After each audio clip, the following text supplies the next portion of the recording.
जिसमें सृष्टिकर्ता परमात्मा हम सब का आह्वान करते हैं, मनुष्य मात्र का एक परिवार की तरह से रहो, वसुधैव कुटुंबकम। मिलकर चलो, मिलकर बातचीत करो, मिलकर फैसले करो और मिलकर सारी धरती का सुख बांट करके उसका उपभोग करो। ये बहुत ही प्यारा मंत्र है ऋग्वेद का, संगठन सुख। मैं इसका उच्चारण करके फिर अपनी बात कहता हूँ।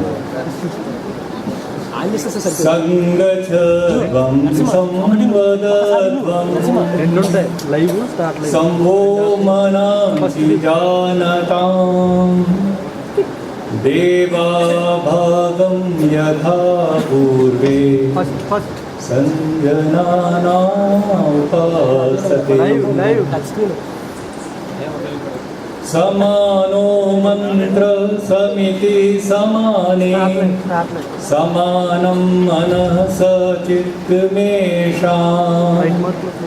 समान मंत्रम् अभिमन्त्र्येव समानेन वो हविषा जुहोमि।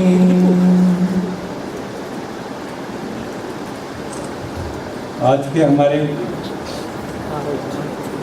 सम्मेलन के अध्यक्ष मालेपल्ली लक्ष्मैया गारू, हमारे बीच में बहुत माने हुए प्रतिष्ठित जस्टिस सुदर्शन रेड्डी गारू, इस पूरे आंदोलन की रूहे रवां आदरणीय कोदंडराम गारू,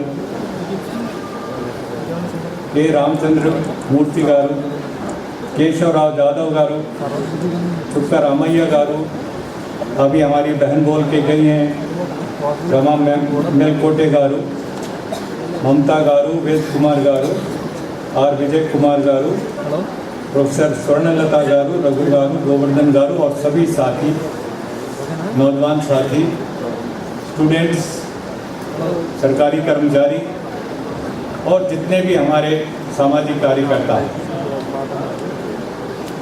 मुझे माफ़ कीजिएगा, मैं तेलुगु में नहीं बोल सकूंगा, इसलिए मैं हिंदी में बोल रहा हूँ। आप लोग तेलुगु में बोलते हैं, मुझे समझ में आता है, लेकिन अभी मैं पूरा अभ्यास करके सबसे पहले आइए एक बार फिर हम लोग जोर से नारा लगाएं। तो हमारे आंदोलन का नारा है जय तेलंगाना, जय जय तेलंगाना। ये आंदोलन का नारा है और इसी नारे से हम अपने शहीदों को श्रद्धांजलि देते हैं। और शहीदों में हमारे अग्रणी शहीद प्रोफेसर जयशंकर, आज उनका होना बहुत ज़रूरी था। आज वो होते तो हमारे सारे नए तेलंगाना का भविष्य वो अपने हाथों से संवारते। उनका विजन था, उनकी दृष्टि थी और मुझे सौभाग्य प्राप्त हुआ उनके साथ कुछ दिन काम करने का, मिल करके बड़े बड़े रैलीज में जाने का। सिद्दीपेट था या वारंगल था, मैं उनके साथ गया, घंटों मैंने इसके बारे में चर्चा की।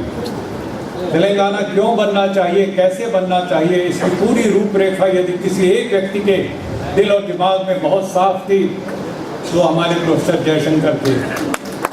आज हम उनको श्रद्धांजलि देते हुए अपने ऊपर जिम्मेदारी लेते हैं कि प्रोफेसर जयशंकर जी, आपकी दृष्टि को, आपकी सोच को धरती पर उतारने के लिए, जमीन पर लागू करने के लिए, तेलंगाना राज्य बनने के बाद, टीआरएस की सरकार बनने के बाद और हमारे केसीआर के चीफ मिनिस्टर बनने के बाद हम जनता में खड़े हुए लोग, नौजवान कसम खाते हैं कि जयशंकर, तुम्हारे सपनों को पूरा करने के लिए बड़ी से बड़ी कुर्बानी देनी पड़ेगी तो हम करेंगे।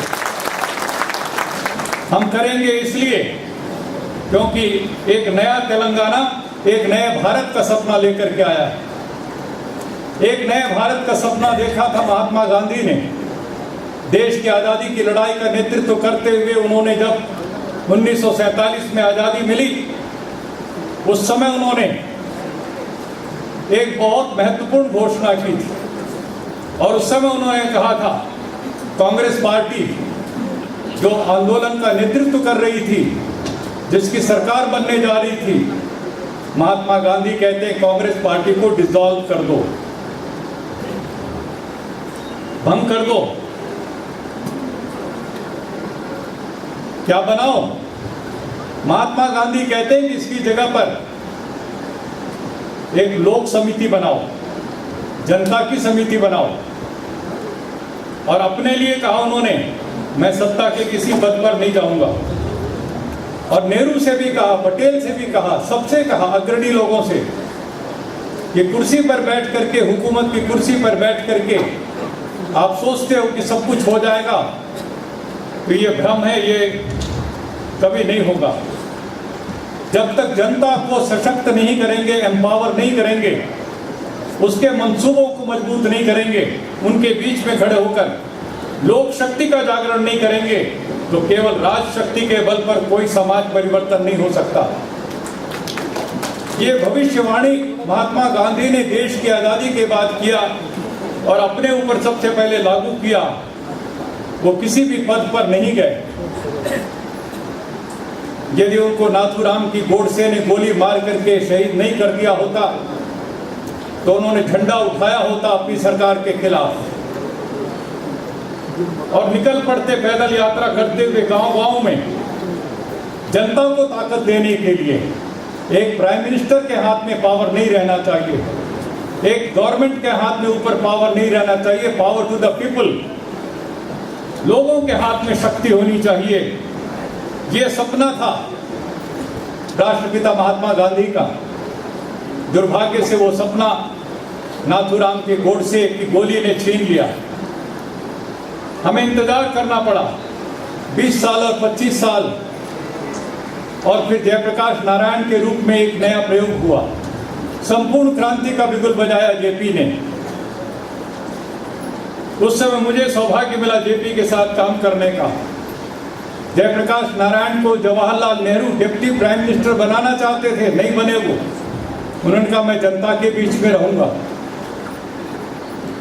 गरीब किसान मजदूरों के बीच में रहूंगा। अननोन बन करके घूमते रहे 25 साल, लेकिन जब देश को जरूरत थी, आंदोलन का फिर से नेतृत्व उठाया, शंख बजाया और पूरे देश की तरुणाई को इकट्ठा किया और लोगों की जुबानों पर गीत गाया गया संपूर्ण क्रांति की मशाल जलाने के लिए। आज मैं आपसे कहना चाहता हूं, जयप्रकाश नारायण की कुर्बानी को याद कीजिए।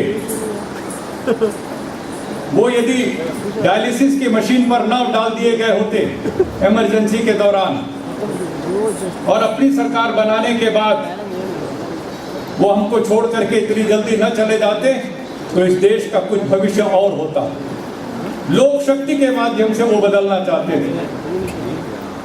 मुझे याद है जयप्रकाश नारायण की चिता जल रही थी जिस समय गंगा के तट पर पटना में, तो मैंने उस समय माइक से भाषण दिया था। इंदिरा गांधी, चौधरी चरण सिंह, ये सब लोग बैठे थे और मैंने खूब भाषण दे करके चिता से जलती हुई लकड़ी उठा करके मशाल के रूप में अपने हाथ में ली और मैंने कहा था संपूर्ण क्रांति का नायक चला गया, आओ हम सब लोग कुर्सी छोड़ करके जनता में चलें। मैं उस समय एजुकेशन मिनिस्टर था हरियाणा में। मैंने ऑफर किया, मैं छोड़ने के लिए तैयार हूं। फिर मैंने अटल बिहारी वाजपेयी के पास गया दिल्ली में, और मैं गया जॉर्ज फर्नांडिस के पास। मैंने कहा क्या रखा है, छोड़ो कुर्सी को, चलते हैं जनता में, सरकार चलाने दो इनको जो चलाना चाहते हैं, हम इनकी मदद करेंगे लेकिन जनता के हाथ मजबूत करेंगे। वो तैयार नहीं हुए। बाद में मुझे भी इस्तीफा दे करके और बॉन्डेड लेबर लिबरेशन का आंदोलन शुरू करना पड़ा नवंबर 79 में। दोस्तों और साथियों, महात्मा गांधी का दूसरा सपना, जब मैं जेल में था तो मुझे बहुत पढ़ने को मिला। इमरजेंसी में 13 महीने 14 महीने में अंबाला सेंट्रल जेल में, सॉलिटरी सेल में, तो मेरे पास टाइम था पढ़ने को। तो जब मैंने गांधी जी को पढ़ा तो सबसे अच्छा प्रसंग क्या मिला मुझे, गांधी जी भारत के पहले प्रधानमंत्री जवाहरलाल नेहरू को बुला करके कहते हैं कि जवाहर बतौर प्रधानमंत्री के तुम्हें बड़े बड़े फैसले करने पड़ेंगे। कई बार तुम्हें रास्ता नहीं पता चलेगा कि इधर जाऊं कि इधर जाऊं। ऐसे मौके पर अपना कमरा ऑफिस का बंद कर देना, अपना आंख बंद कर लेना और अपने दिल में झांक करके जो तुम्हें अपनी जिंदगी में सबसे गरीब, सबसे ज्यादा मजलूम इंसान मिला हो, उसकी तस्वीर अपने दिल में उतार करके अपने आप से सवाल पूछना अकेले